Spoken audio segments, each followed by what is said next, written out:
And really your focus and analysis here is what London means for the growth story of robo-taxis more broadly. Why is it difficult to trial run there? Well, I mean, let me start by saying that London is a big market for Uber. They often cite it as one of their 5 most important cities globally in their earnings calls and their reports. So this is a big development that they are working with their partners to start deploying planning to deploy robo-taxis in London. But these types of streets are different from where we've seen the majority of robo-taxis in the past. Places like Phoenix, Arizona, Austin, Texas, where you have varying weather conditions, roads that haven't been around for nearly as long as some of the London streets, which have their own quirks.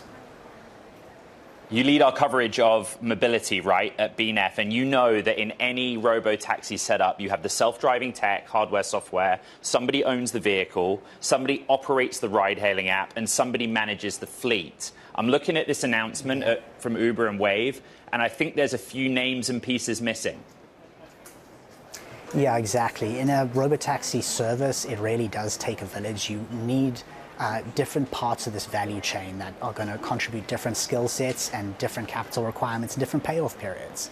So if you are looking at what is essentially a partnership here between 2 tech companies, Wayve and Uber, that mostly work with software, there's a few other players that need to manage the hardware and manage the on-the-ground operations.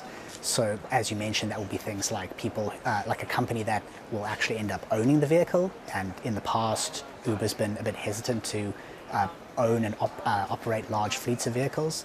But they have shown that they are willing to take over some of the operational aspects with some of their partnerships. For instance, their partnership with Waymo in Austin, some of their partnership with WeRide, which is underway in the United Arab Emirates, where they're taking over some of the fleet operating aspects.